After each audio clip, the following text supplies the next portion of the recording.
Bonjour à tous et bienvenue dans l'épisode 4 de la création de notre flight plan des ruines. Vous retrouvez les liens vers les précédents épisodes dans la description de la vidéo. Sur le chemin retour d'Anafi depuis le théâtre vers l'église, je veux avoir les deux zones dans le même plan. J'ai donc besoin de trouver le point géographique où positionner Anafi. Pour cela, j'imagine deux méthodes à explorer. Tout d'abord, à tâtons, en déplaçant Anafi à vue. Ensuite, une méthode préparée à l'avance, avec des plans et quelques rappels de maths. Allez, on essaie tout de suite la méthode numéro 1, à tâtons.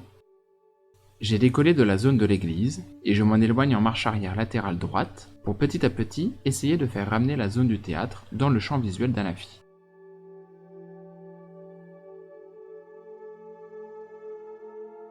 Là, j'essaie de mesurer l'écart entre l'église et le théâtre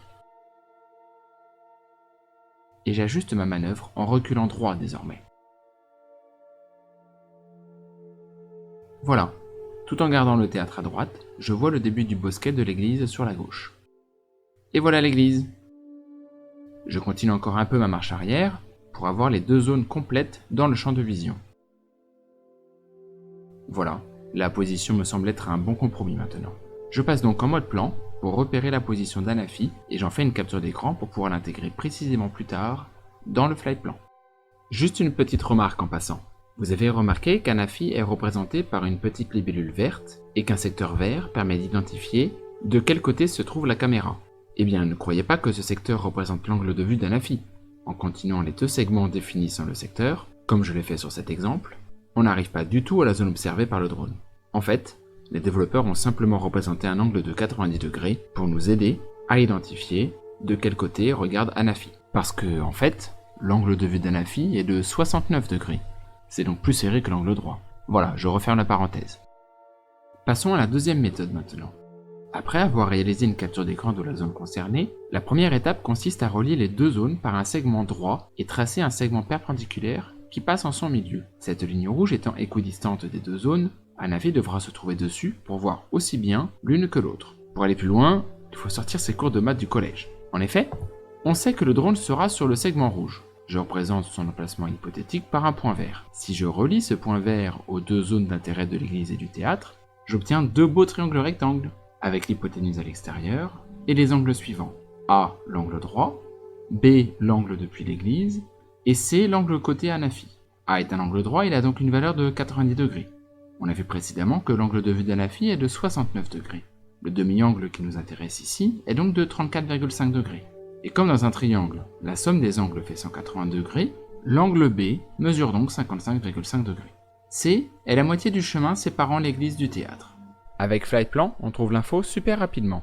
Premier point en marge de l'église, deuxième en marge du théâtre, et la distance est instantanément affichée sur le segment. 673 mètres en l'occurrence. La valeur du segment C est donc de 336,5 mètres.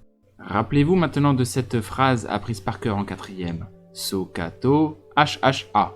Le sinus d'un angle est égal à la longueur du côté opposé sur la longueur de l'hypoténuse.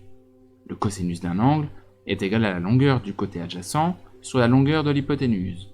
Et enfin, la tangente d'un angle est égale à la longueur du segment opposé sur la longueur du segment adjacent.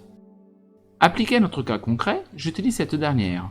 Tangente de B égale petit b sur petit c, soit 489,6 mètres pour B. Et voilà, on sait maintenant où positionner précisément Anafi pour avoir le meilleur point de vue. Après cette phase intense de préparation et de calcul, il est venu l'heure de la preuve. Je vais donc reporter dans Flightplan les résultats trouvés ensemble. Je positionne tout d'abord Anafi exactement entre l'église et le théâtre, à 337 mètres. Puis je trace en ligne droite vers le bas un segment de 489 mètres. C'est le point idéal désigné par nos calculs. Je passe ensuite tous mes points à une altitude autorisant à dérouler sans accroche dans les bâtiments ou la végétation. Pour qu'Anafi vise le sol durant son déplacement vers sa cible, je positionne un point d'intérêt à 0 mètres et j'y affecte les deux derniers points du plan. Et finalement, pour aller droit au but, je supprime les points de l'église et du théâtre.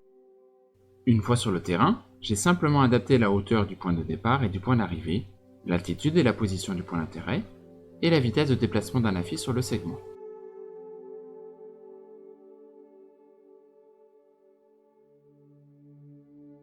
Voilà, Anafi arrive au point idéal défini par nos calculs, mais je n'ai que le théâtre dans le champ. Ouf!